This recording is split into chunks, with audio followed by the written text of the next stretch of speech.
Welcome back to the channel, or hi if you're new here. I'm Elise. Today we're going to be learning how to crochet this super quick and easy rose. You can use this by itself or add it to other projects. Either way, it is super pretty and it is beginner friendly. I will be going over all of the stitches with you as we use them. And all you're going to need to get started on your rose is some worsted weight for acrylic or cotton yarn, a 4mm hook, and a pair of scissors, and we're ready to get started. Okay, to get started on our rose, the first thing we have to do, as always, is make a slip knot. To make a slip knot, we're going to wrap the yarn around two of our fingers and across, just like this. Then I'm going to pinch that yarn tail with my thumb so it doesn't come undone. Then I'm taking my pointer finger on my other hand and I'm putting it under that first strand of yarn and over the second. Then I'm flipping that second strand of yarn up and pulling it tight. Okay, let's go ahead and do that together one more time. Wrap the yarn around two of your fingers and across. Pinch the yarn tail with your thumb. Take your finger on your other hand and put it under the first strand of yarn and over the second. Then flip that second strand of yarn up and pull it tight to make your slip knot. Now that we have our slip knot, we can go ahead and put our hook into that loop. Pull on this yarn tail to go ahead and close that loop down around the hook. And we're ready to make our chain. To make a chain, all you have to do is grab the yarn and pull it right through that loop on the hook. Again, grab the yarn and pull it right through that loop on the hook. Grab the yarn and pull it through. Grab the yarn and pull it through. Okay, so we're going to go ahead and chain a total of 66. So I'm going to go ahead and chain 66 in total, and I will meet you right back here.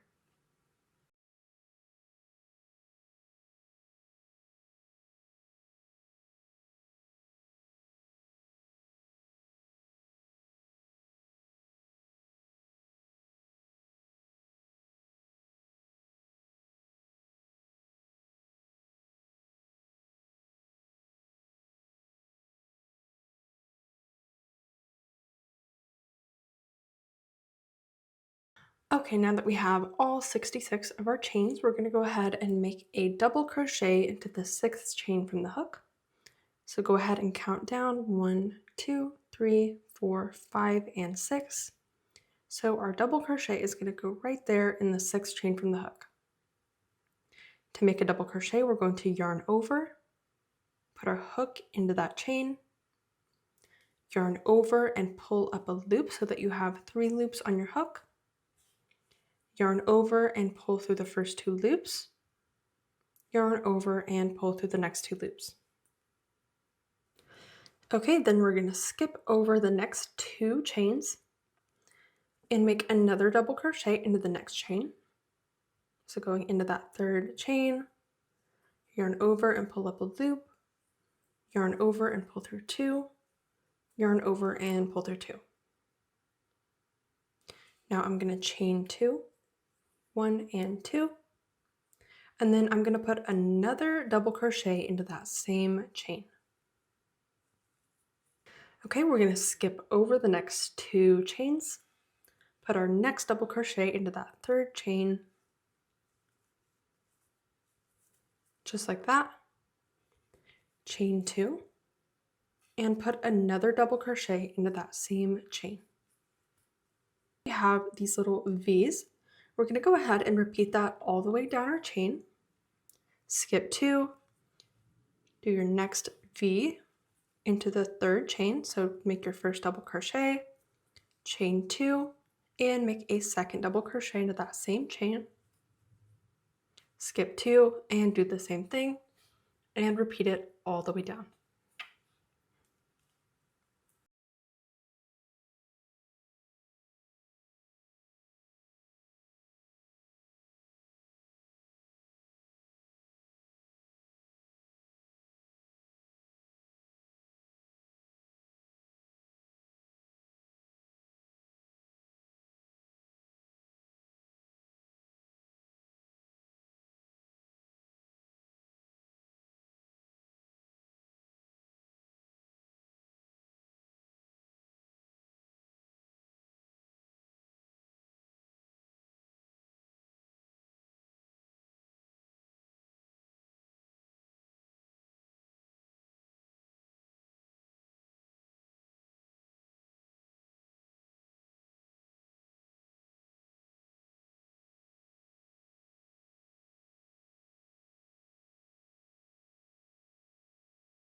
Okay, we're going to skip over the next 2 chains and make our last V into that very last chain.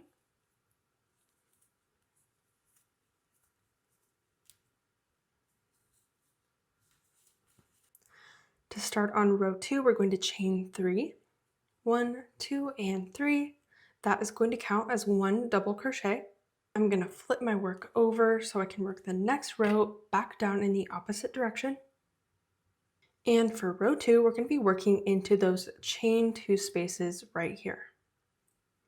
So make sure you're not working into the actual chains or into the top of those double crochets. We want to work into those chain 2 spaces. Okay, so we're going to make a double crochet into that first chain 2 space. Chain 2. And make 2 more double crochets into that same chain 2 space. So I'm going back into that chain 2 space and making another double crochet and another double crochet. Okay, so we've got our chain 3 that counts as a double crochet. Technically got 2 double crochets, a chain 2, and 2 more double crochets both into that first chain 2 space.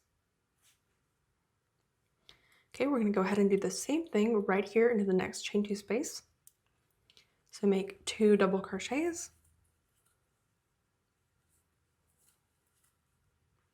chain 2, and make 2 more double crochets into the same chain 2 space.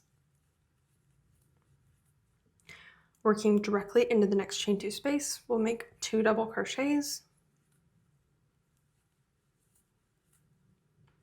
chain 2, and make 2 more double crochets into that same chain 2 space.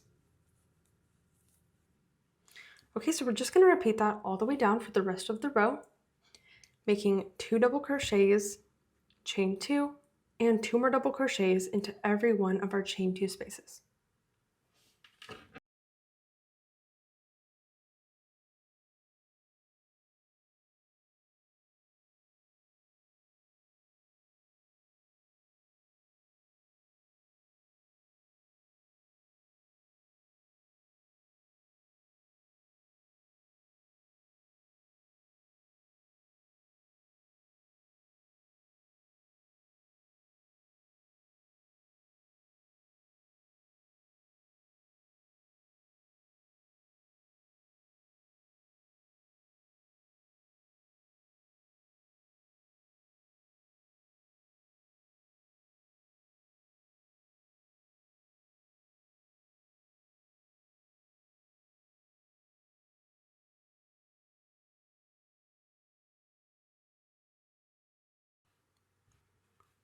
Okay, I made it to the end of the row, and this is what we're looking like so far. You can see that it's starting to curl up a little bit, but that is perfectly fine. We're going to work into this last space here, make our last 4 double crochets divided by the chain 2.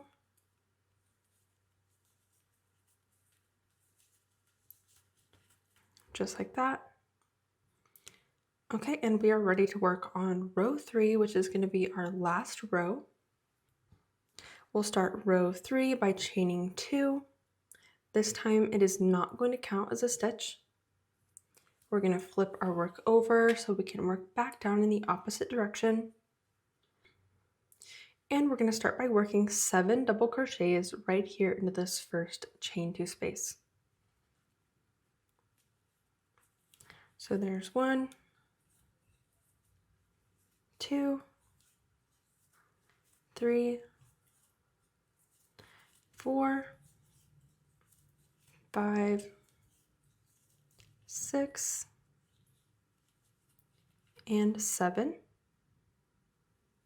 And into the space between our next chain 2 space, we're going to make a single crochet.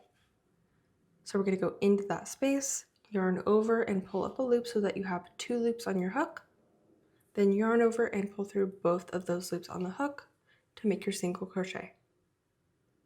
Into our next chain 2 space, we'll make 7 double crochets. Okay, so there's 1, 2, 3, 4, 5, 6, and 7. And in the next space, before we get to our next chain 2 space, we'll make our next single crochet. And we're just going to repeat that all the way down for the entirety of row 3. So place 7 double crochets into every one of your chain 2 spaces and a single crochet into the spaces between that.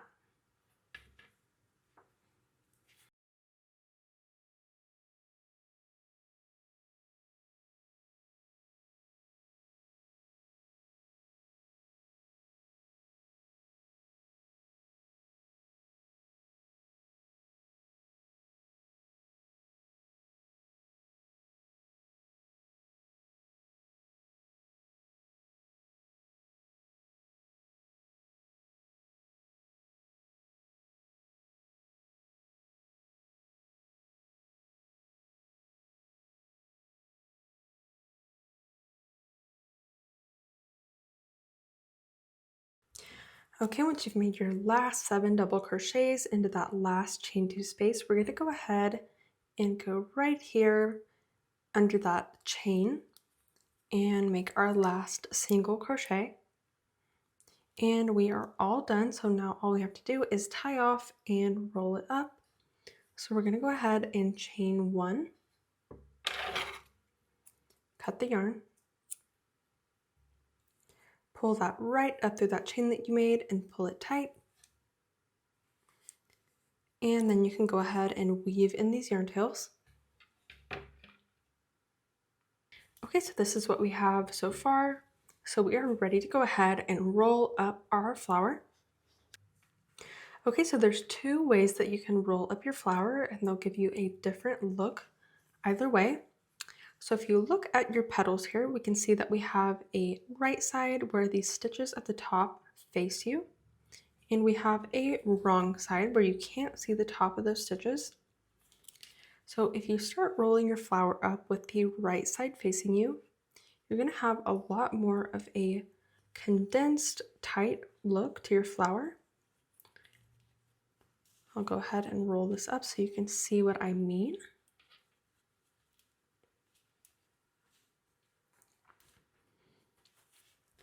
And you can see that that is nice and compact.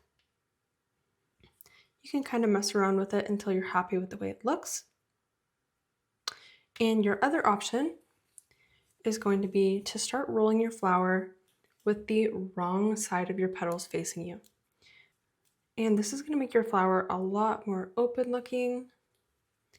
And you'll see what I mean. I'm going to go ahead and roll this up.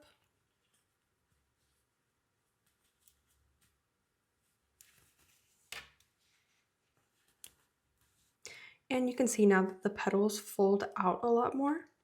So you can do this either way, whatever look that you prefer. You can either roll it with the right side facing you or the wrong side facing you. But once you have it rolled up and you're happy with the way it looks, we can go ahead and sew everything together. Now you can either sew this together with a tapestry needle. You would just sew across the bottom until everything is nice and secure. Make sure you go across all of those layers a couple times. Or you can go ahead and just hot glue everything together. So that is totally up to you, whichever method you prefer. And once you've done that, you are all done with your rows. Thank you so much for watching. I really hope that you enjoyed the tutorial. Go ahead and let me know in the comments how your rows turned out and what you're going to be using it for. Subscribe if you're not already. It's the easiest way that you can help support my work and the channel for free, and it really helps me out. And with that being said, I will see you in the next one.